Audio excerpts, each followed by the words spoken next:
So now we need to be aware of the love of Father.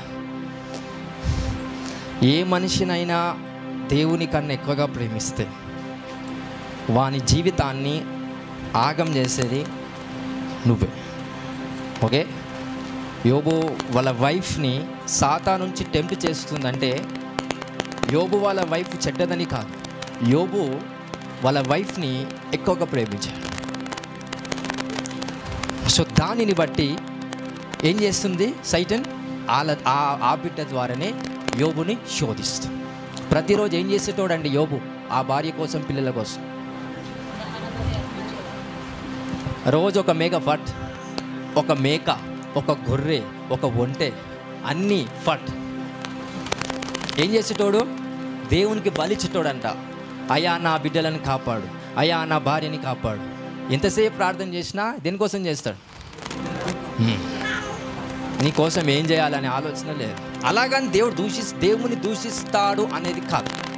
Is loving God but is not able to do something for God. ఈ యొక్క extreme డైమెన్షన్లో యోబును అర్థం చేసుకోండి. హల్లెలూయా. మరి ఎక్కువగా ఎవరిని ప్రేమిస్తున్నాం అది పక్కన పెట్టండి.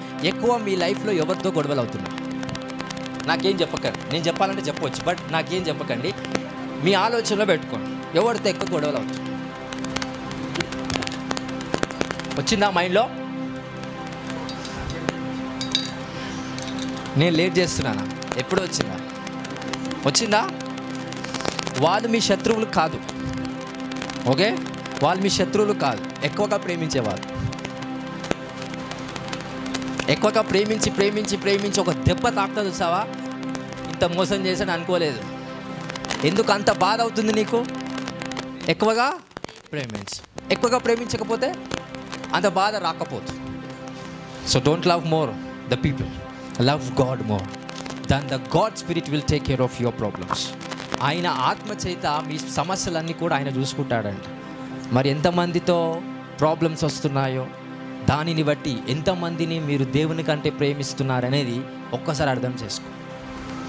లేక ఒక అబ్బాయికి ఒక అమ్మాయి పరిచయం అయితే దేవుణ్ణి మర్చిపోవడం కాదు, దేవుడు అంటే ఎవడు అంటే తెలియదని అంట.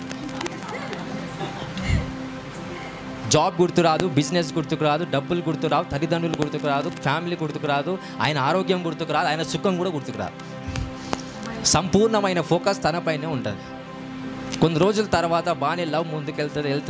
కొన్ని రోజుల తర్వాత ఏమవుతుంది? చెంపదెబ్బలు వేసుకునేలాగైతుంది.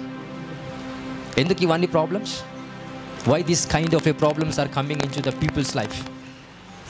దేవుణ్ణి పక్కన పెట్టారు, దేవుణ్ణి మర్చిపోయారు, దేవుణ్ణి ప్రేమించటంలో తగ్గిపోయారు.